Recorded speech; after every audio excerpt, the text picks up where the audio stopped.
So now we have played this guitar and determined that we have fret buzz in a few different areas. I've notated all of the spots where I'm getting buzz. And so now I'm going to want to come in and diagnose what's actually going on with the frets. Now the MusicNomad fret evaluation kit is the perfect thing for that.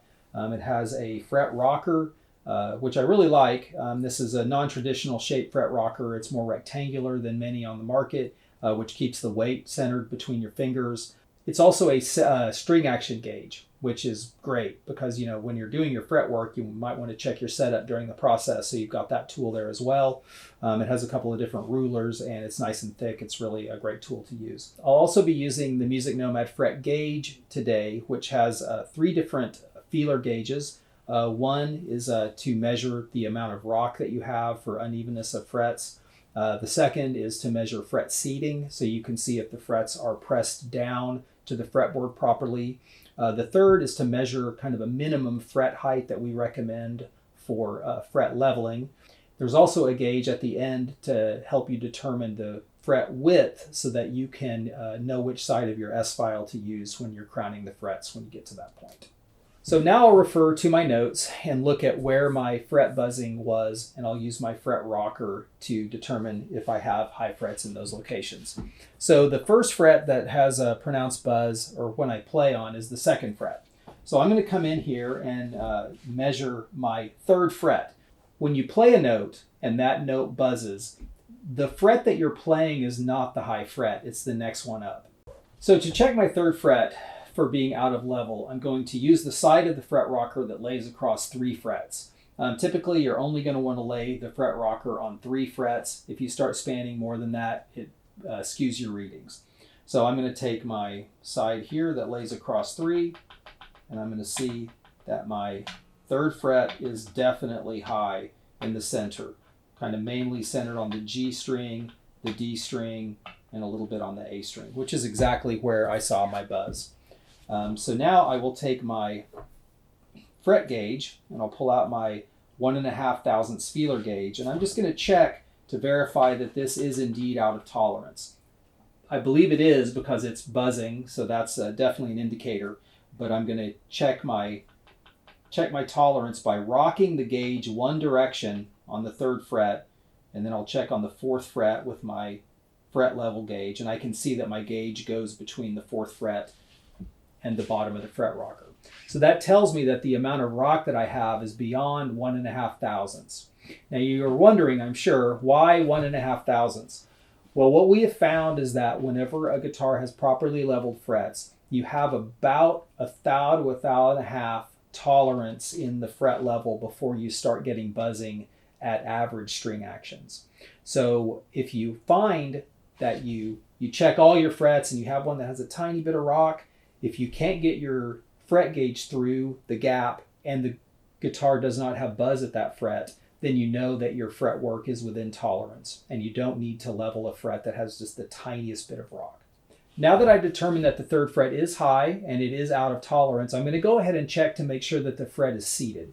So when frets are pressed into the fretboard, ideally the fret crown will contact the fingerboard all the way across and have no gap. Sometimes whenever guitars that get older or they have been improperly fretted, the fret can pop up either in the middle or on the ends, and you'll have a gap between the fret crown and the fretboard.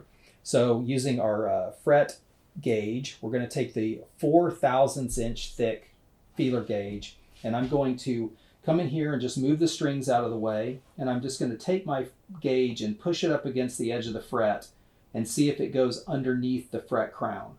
And it is not going under the crown. So I know that this fret is seated, it's just high in the middle. So as you're making your notes about what frets are high, your initial notes just showed you what fret was buzzing as it was being played, but that's not the actual high fret. So you might want to go back in and notate that your 2nd fret buzz was actually the 3rd fret being high. So you can just cross out your 2s and you can write in 3s because the 3rd fret is the one that you're actually going to level. So it would be very easy to get confused and go in and start working on your 2nd fret whenever that's not actually the fret that's high. So now that we've measured the 3rd fret high and it's seated correctly and it's out of tolerance, I'm going to go ahead and move on up to my 9th fret. So similarly, I can assume that because I'm buzzing on my 9th fret, my 10th fret is the one that's high because it's the next one up closest to the bridge. So now I'm going to use the shorter edge of my fret rocker, and I'm going to span the 9th, 10th, and 11th frets. So I'm definitely rocking on that 10th fret, very high between the E and the A, and it decreases to the D, and it pretty much drops off to nothing around the G string. So I notated on my sheet that I have buzz on E, A, and D, and that really corresponds to what I'm seeing with the rocker. So just like we did on our 3rd fret, first I'm going to grab my fret level gauge, and I'm going to measure my gap. I'm going to rock back. The fret rocker rocks on the 10th fret. I'm going to rock it back to the 9th fret, and then at the 11th fret, I'm going to see if my fret level gauge goes between the 10th fret and the 11th fret and the fret rocker, and it does. Same thing on the A string, definitely goes through. D string, it's getting a little tighter, and it barely goes, but it definitely does go. But as I get over to the G, it does not go in anymore. So I know that I'm definitely out of tolerance on my E, A, and D strings. Lastly, I will take my fret seating gauge, and I'm going to measure at the 10th fret and see if it goes under the fret at all. And it does not. So the fret is seated, it's just not level. So now that I've found that my 9th fret is buzzing and my 10th fret is high, I want to determine, is that truly because the 10th fret is high, or is the 9th fret low? So if you have your frets all in plane, you could have your 9th fret lower than all the rest. So what I want to do is I want to slide my fret rocker back, and I want to check the 7th, 8th, and 9th frets for level. So I have my 7th, 8th, and 9th frets for level, and I'm getting no rock there. So that tells me that my 7th, 8th, and 9th are level, and that my 10th is truly high.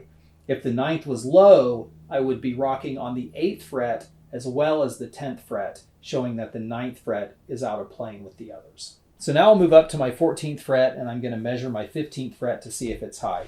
So I'll grab the proper size side of my fret rocker, and I'll span the 3 frets at the 15th fret.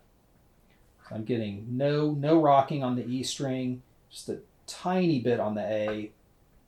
It's definitely starting to rock more on the D. It's rocking a fair amount on the G, very slightly on the B, and none on the E. So I'll grab my fret level gauge, and I'm going to check to see where I have out of tolerance. So it's my 15th fret is high. I'm going to write 15, 15, go back here and do my 9th fret. It's actually the 10th. So before I move on, I'm going to go ahead and check my seating with my fret seating gauge at the 15th fret in the middle. And it does not go under. It's very, very well seated. So the last thing I'll check is my 18th fret that was fretting out when I was bending. What I'm going to be looking for is a high fret in the area where the string was when it fretted out. So as I bent the string up and it fretted out in the middle of the neck, that means I have a high fret somewhere in the middle of the neck. It's not out on the E string itself. So that's pretty easy to check because we have our 18th fret here, which was fretting out when I was bending. I have no high 19th fret at the E string. It's fine on the B. And then it starts rocking as I get over to the G and the D. It's very high. So it's this, the 19th fret is actually high in the middle of the fret, even though it was fretting out when I was bending the E string. So I'm going to go ahead and check my fret level in the middle there on the 19th fret. Yeah, it's definitely clears on the D string, clears on the G, but does not on the B, and it does not on the A. Just almost. So we have a high fret in the middle on our 19th fret. So we'll go ahead and notate that. So 19th, and it's basically at the D and the G string. Check my fret seating.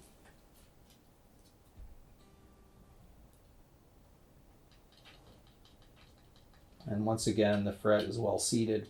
It's just not level. So now that we've determined that we're going to level the frets on this guitar, we want to make sure that we have enough fret height to level. You can level frets all the way down to the board. It makes them very hard to crown, and it doesn't make the guitar play very well. If you have frets that are too low, it's really hard to get under the string to bend.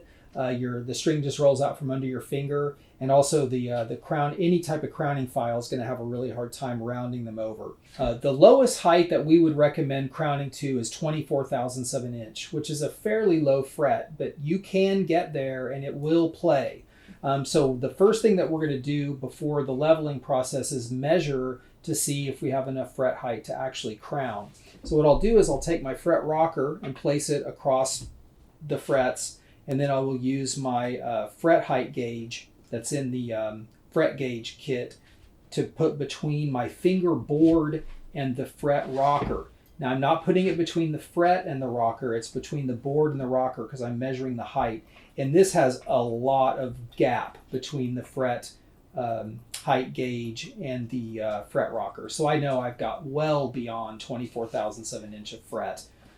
So there's not going to be any trouble leveling these frets and having a good height fret when we're all finished. For more videos on how to perform guitar setups or care for your frets, subscribe to our channel and visit musicnomadcare.com for all our products and how-to videos.